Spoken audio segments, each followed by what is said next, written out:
วัดภูเขากล้วยเนาะคือดูยังไม่เป็นวัดภูเขากล้วยเป็นทะเลลาวอ๋อบักงามตัวอลังการมากตัวสุดยอดเลยโอ้อะไรขึ้นม่วงออกไปตุ้มขายโลไหนเนี่ยบนกระท่องตะโนดแล้วเนาะมันมีบ้านโนดมีไปกลางดอนมันเงินเนาะบ้านห้วยปุ่มเนาะเส้นทางการเดินทางที่ไปทางมันเกินเนาะทางส่วนทางมันเกินไปแล้วก็ออกไปทางอะไรทางมันเริ่มที่ออกไปทางเลยนะระยะทางเขาบอกมือนี่ประมาณเกือบ50 กิโล60 กิโลนะประมาณนี้เลยไปทางเลย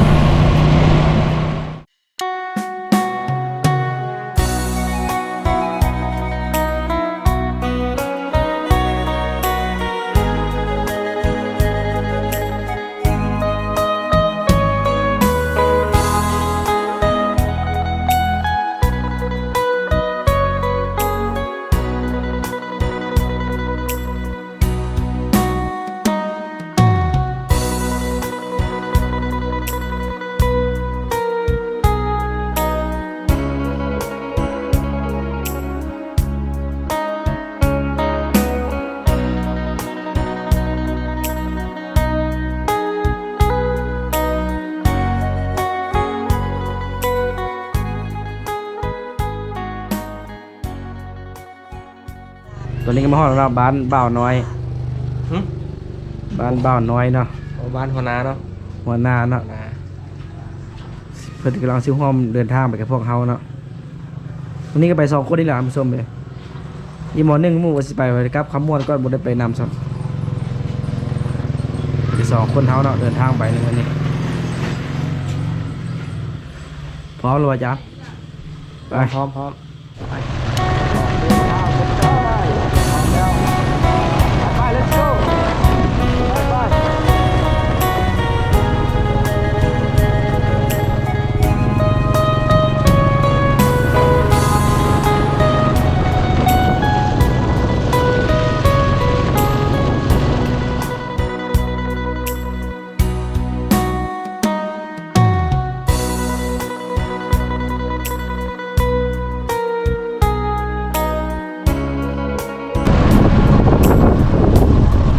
หน้าสนหน้าบันเทิงเนาะที่มันขายมือแบบสร้างเกินคนมาเที่ยวหลายเนาะ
ทะเลลาวอ๋อบักงามตัวอลังการมากถูกตัวสุดยอดเลยเบิ่งดูพี่น้องสุดลูกหูลูกตา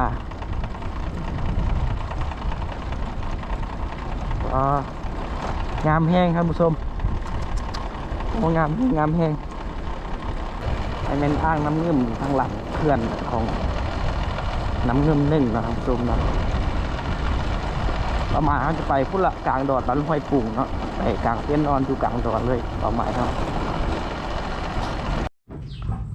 ตอนเช้าก็มีเนาะตอนสวยแล้วบ่มีนปะ ไม่ไปอยู่ที่บ่เจ้าบ่อยู่ พวกหันไปสินะ ตัวนั้นเป็นคาสิโนป่ะนะ มันบ่แม่นนั่นน่ะงานกันที่นู่น ถามเฮ้ยเจ้าบ่เด้อ ผู้ถามเนาะ อันจีนนั่นเจ้าปลูกสร้าง สลายบ่มีเฮือในบ้านมีแต่สลาย เจ้าสิไปโดนตัวดิ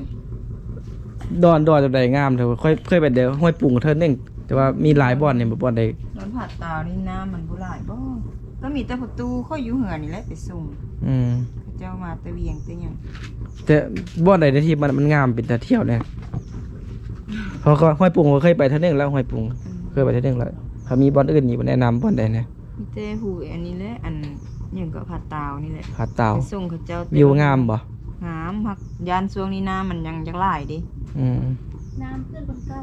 ก็มีท่องเที่ยวมาเวียงหลายว่าจะมาเที่ยวอยู่นี่ไปนอนกลางดอน กลางนี่มีหลายได้ หลายเนาะ มันยังบ่มีผู้เดินมาแต่ช่วงวิทย์ฝนมานี่ยังบ่มีนะ แช่น้ำยังหลายอยู่บ่เนี่ย แม่น โอ้ครับผู้ชมสรุปเราก็ได้เฮือแล้วเนาะเฮือไปกลางดอนตกลงราคากับพอตู้เพิ่น300,000เนาะกินข้าวท่าเพิ่นไปซื้อน้ำมันเนาะเพราะว่าสิไปเลยเพิ่นว่าท่าไปซื้อน้ำมันก่อนเพิ่นว่าไปท่าเพิ่นก่อนฮัลโหลท่านผู้ชมบรรยากาศโอ้งามแห้งหลายว่าจะมานั่งอยู่เพลเนาะนั่งกินข้าวพัดอ๋อสุดยอดบรรยากาศเหงื่อล่องเนาะถ้าไล่เป็นสมองที่เหงื่อล่อง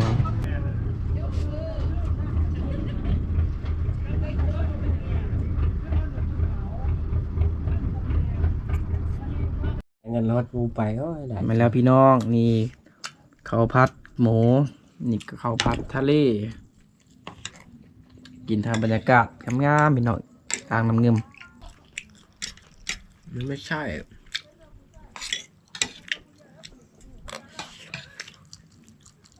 ข้าวผสมเนาะ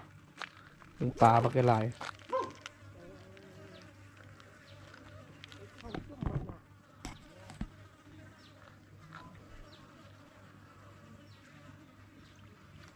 เปลี่ยนแผนแล้วท่านผู้ชมเนาะ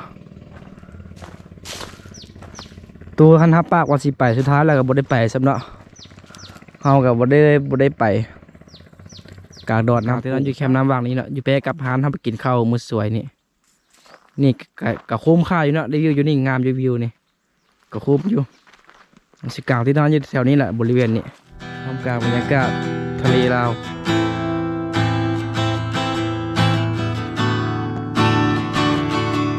ตอนนี้เรากำลังกางเต็นท์นะครับผู้ชมกำลังสิฮักฟดไม้อันนี้คือใบไม้สะพางเนาะมาปูพื้นมาเพื่อจะให้พื้นมันนุ่มเนาะเพราะพื้นนั้นมันจะเป็นขี้หินเนาะนี่ขี้หินแข็งๆแบบนี้มันเจ็บหลังเนาะเวลานอนจะเอาฟดไม้มาปูให้มันนุ่มน้อยนึงจะปูขึ้นแบบนี้ทางบนเนี่ยเป็นเนี่ยมันจะใกล้วิวเนาะนี่ตื่นเช้ามาวิวนี่แคมน้ำงาม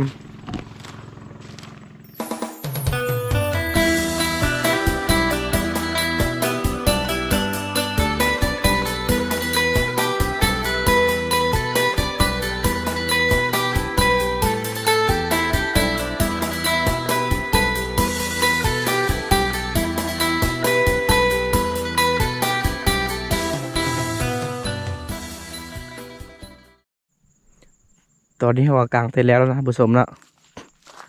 นี่นะบอลนเฮามือนี้กับบรรยากาศแคมป์น้ำเรียบร้อยแล้วสำหรับบอลนเฮามือนี้อยู่อ่างน้ำเงิมเนาะ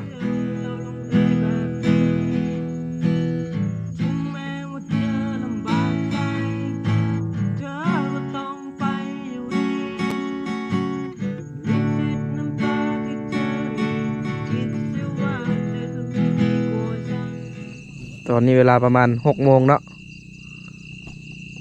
กับบรรยากาศยามแรงพี่น้องแคมน้ำเงิมดังไฟพิงตอนนี้อากาศก็เริ่มเย็นแล้วครับผู้ชมเนาะ6-7 โมงแล้วก็เริ่มเย็นละนี่บ้านนอนเรา ของกินเฮาก็ไปซื้ออยู่บนห้านใกล้ๆเนาะท่านผู้ชมเนาะบ่เฮานอนกันอยู่ใกล้ร้านอาหารอยู่ของกินเฮามื้อนี้นี่เสบียงอาหารเฮาซื้อมาครบแล้วกินข้าวข้าวบุญ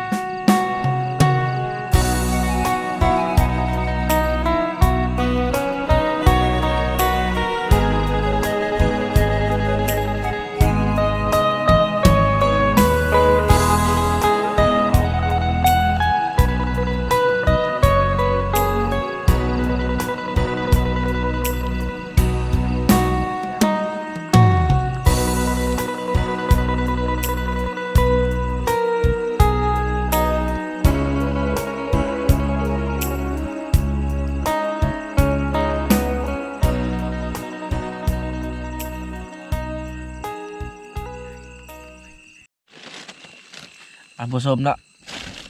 ตอนนี้ก็ประมาณเกือบ10 โมงแล้วเนาะที่ขอตัวน้องกันเนาะเจอกันไว้ในมื้ออื่นเช้าเนาะ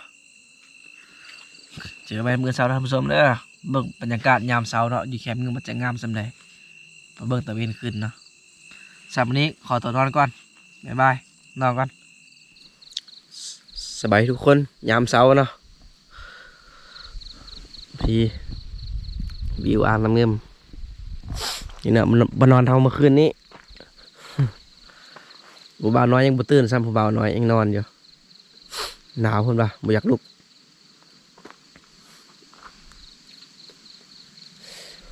โอ้ยบรรยากาศยามเช้าลมเย็นดีเนาะตอนแรกเราบ่ลมเนาะตอนเช้าลมแห้ง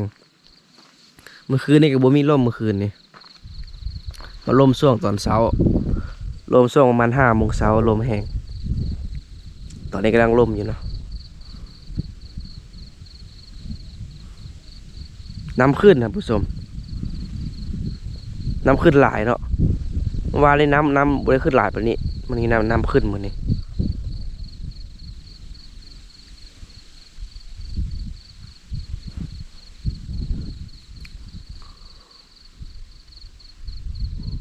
ฝั่งพุ่นจะเป็นรีสอร์ทของจีนเนาะพุ่นจะเป็นเขื่อนทาราดตัวพุ่นจะเป็นบ้านห้วยปุ่งตัวจะเป็นบ้านไม้เขื่อนบ้านไม้ตัวนั้นแต่ฝั่งพุ่นจะเป็นคาสิโน